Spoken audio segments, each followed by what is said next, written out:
Boa tarde. Estamos aqui na Associação Comercial de Pernambuco, hoje recebendo o Luciano Bravo, da Inteligência Comercial, que vai fazer uma palestra hoje, às 19h30, no Hotel Atlantic Plaza. Luciano, para a gente abrir esse bate-papo aqui, explica para a gente um pouco do que vem a ser a ACI. Tiago, antes de tudo eu agradeço o convite para estar aqui na Associação Comercial de Pernambuco, agradeço a acolhida e sobre esse importante tema que é o aporte de capital internacional. Ele é uma metodologia, é um mecanismo que permite que uma empresa brasileira possa criar uma estrutura legal no exterior, que nós chamamos de coparticipada, ou na Europa ou nos Estados Unidos, e essa estrutura ser utilizada como um braço de captação financeira, como as grandes empresas possuem. E essa captação é feita em nome dessa estrutura criada. Essa estrutura geralmente é sempre criada por um advisor, como nós, e fica na guarda dele durante toda a operação. Terminada a operação, ela é entregue porque ela é legítima do cliente, e ali junto está o recurso dele, que ele trará ao Brasil através de um registro de operação financeira. Então isso é o ACI, é o aporte de capital internacional, é a criação dessa estrutura e o deferimento do crédito nela. Perfeito, Luciano. E eu acredito que isso deve ter um mercado muito grande, porque me parece pouco explorado. É isso ou já tem muita gente atuando nesse mercado? Tiago, essa pergunta é uma pergunta muito importante, porque isso tem a ver com o tamanho do tamanho da nossa necessidade. Hoje nós temos 900 mil empresas médias que faturam entre 24 milhões de reais por ano a 800 milhões de reais por ano, que hoje possuem crédito no sistema financeiro brasileiro, que mal atinge 20% do seu faturamento. Então, o nosso mercado são essas 900 mil empresas. Por quê? Porque no processo de aporte de capital internacional, nós conseguimos dar de 50% a 250% do faturamento em crédito. Algo impossível no Brasil. E além disso, hoje, menos de 1% dessas 900 mil empresas são internacionalizadas. Então, o mercado é imenso, é muito vasto e a necessidade do empresário brasileiro também. E, Luciano, nesse sistema de aporte de capital internacional, como é que funciona esse mercado, né, que aí está mais voltado aí para o middle market? Tiago, na verdade, ele é um mercado pouco explorado, porque o que acontece? A lei que ampara o processo de aporte de capital internacional, ela faz esse ano 60 anos. Só que não é do conhecimento do empresário médio, do middle market, como falamos, esse mecanismo. Então, essa iniciativa de ensinar, de fazer palestras, de fazer essa entrevista que você está nos proporcionando, faz com que o empresário consiga entender isso e buscar o crédito internacional, seja através do nosso trabalho ou do trabalho de quem escolher. Eu acredito que vamos dizer assim, a falta de crédito, que é o motor dessa busca. Então, sim, é um mercado pouco explorado, é um mercado muito grande. Eu avalio que ele possa ser um mercado que tem aí como necessidade de crédito algo em torno de 100 bilhões de reais. Então, é um espaço que precisa ser preenchido e que, nesse caso, nós podemos fazê-lo por fundos e bancos internacionais, porque é perfeitamente legal.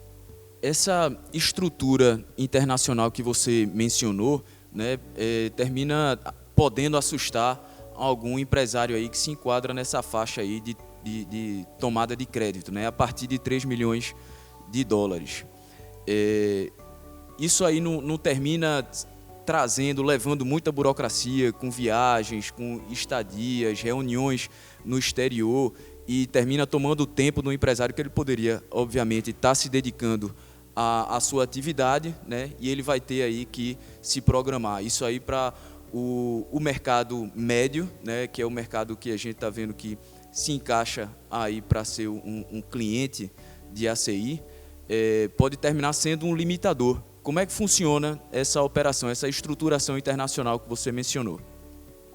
Bom, Tiago, o mercado, a operação, ela tem um objetivo no mercado que hoje são empresas que variam de faturamento entre 24 milhões de reais por ano a 800 milhões de reais por ano e que tenham um pedido mínimo de crédito de 3 milhões de dólares. Nossas operações elas vão de 3 milhões de dólares a 300 milhões de dólares. E é um processo todo cross-border, ou seja, um processo todo sem presença física, feito de uma forma totalmente digital. Sim, há um momento que o cliente precisa ir até lá, até São Paulo no caso, mas é um processo todo feito de forma baseado no apostilamento de AIA. Então isso confere ao cliente uma segurança e uma tranquilidade para poder gerar todas as informações que nós, advisors da operação e o fundo, precisa para fechar a operação de crédito dele. Muito bom, Luciano. Então o processo é praticamente 100% online, havendo no máximo aí um deslocamento para São Paulo, para quem não for de lá, obviamente. Luciano, sendo assim, como é que funciona a questão da operação da empresa no exterior? Há essa necessidade de abrir uma operação no exterior, por exemplo, para o produtor rural, né? Ele tem uma fazenda aqui, ele teria que ter uma fazenda, ele teria que ter um compromisso de fazer algum tipo de investimento no exterior? Olha, a operação quando foi pensada, ela foi pensada de forma ao cliente ter uma mínima estrutura no exterior. No caso, nós constituímos ao cliente, e é somente dele, uma LLC ou um SPV. Essa empresa, ela é uma empresa que ela não tem funcionário, ela não tem nenhum tipo de gasto, a não ser um contador e um advogado que vai ser o seu preposto lá fora para algum tipo de assunto. Fora isso, essa estrutura ela vai ter como única e exclusiva função ser um braço financeiro de captação. Então, o custo do cliente anual não chega a 5 mil euros por ano. Então, é uma estrutura que te busca 10 milhões de dólares, 3 milhões de dólares, 30 milhões de dólares, mas o custo operacional dela é muito baixo. Então, tudo foi pensado para que o cliente tenha um mínimo gasto pós-crédito. E essa estrutura será feita de maneira muito simples, praticamente toda digital e operada à distância. Então, funciona como um mecanismo legal, né, para que a empresa possa tomar crédito no mercado internacional com condições muitas vezes mais vantajosas do que no mercado interno. Na verdade, ela, além de ser um mecanismo legal e vantajoso, ela faz algo que é impossível fazer no nosso país.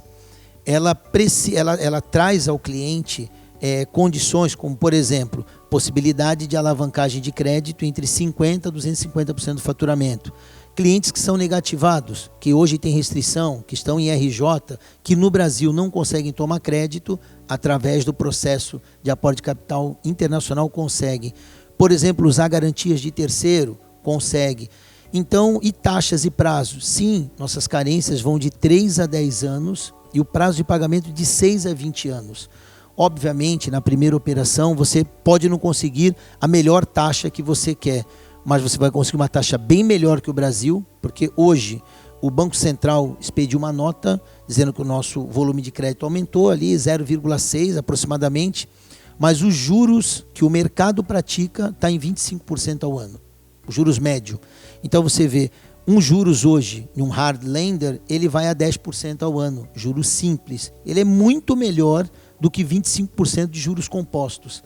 E uma operação hard lender, ela tem 3 anos de carência. E no Brasil, dificilmente uma empresa vai conseguir 1 ano de carência, ainda mais 3. Então, é um processo vantajoso de todas as partes, de volume, de taxa, de não burocracia e de capacidade de captações sucessivas. Muito bom, Luciano. E então a empresa não precisa ter uma estrutura, né, fora do Brasil. Mas e com relação à garantia? Né? A gente sabe que muitas empresas não têm imóveis para dar em garantia, como você já mencionou.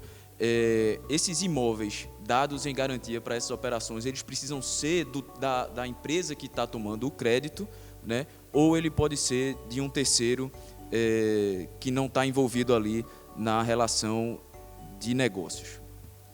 No tocante à garantia, Tiago, é assim, nós desenvolvemos um processo chamado cessão temporária de garantia. Na cessão temporária de garantia temos um interveniente técnico chamado Rio Soluções, que hoje ela tem R$1 bilhão em imóveis. Mas no Brasil existem R$100 bilhões em imóveis que não são usados para crédito. Então, tanto seja esse 1 bilhão que está sobre a guarda do interveniente, ou os 99 bilhões que estão espalhados pelo Brasil, todos podem ser usados. Podem ser usados em imóveis rural, operacional, não operacional, próprio e de terceiro, urbano, industrial e rural. Então, as possibilidades são muitas e todas essas garantias, desde que tenham um valor mínimo de 6 milhões de dólares, que a maioria tem, né? Quanta fazenda grande por aí está parada e não é usada porque os bancos não aceitam. Quanta fábrica está parada por aí e não pode ser usada como garantia. Todas essas garantias que estão no Brasil podem ser usadas, até mesmo em nome de terceiro. E a cessão temporária resolve esse problema quando o próprio cliente não tem acesso a essas garantias. Que bom, Luciano. E a gente está vendo que você está rodando aí o país com esses workshops, né, como uma medida para educar, para levar o conhecimento para o empresariado, e Pernambuco aqui ficou dentro do circuito, claro, diante da importância dentro do cenário econômico, né? E apesar da grande quantidade de perguntas, hoje mais tarde estaremos juntos lá no workshop às 19h30 no Hotel Atlantic Plaza, né? E eu agradeço bastante a oportunidade de bater esse papo, de fazer esses esclarecimentos aqui junto da Associação Comercial de Pernambuco. Muito obrigado, Luciano. Bom, eu que agradeço, né? Eu e o Marlon, que é meu parceiro, que nos ajudou a organizar esse evento aqui em Recife, essa cidade maravilhosa. Eu agradeço à Associação Comercial de Pernambuco, agradeço a você, agradeço ao Alexandre e ao Macedo por abrir as portas da associação para que possamos levar essa informação muito útil ao empresário brasileiro de forma geral. E aguardo vocês mais tarde na nossa palestra. Muito obrigado a todos.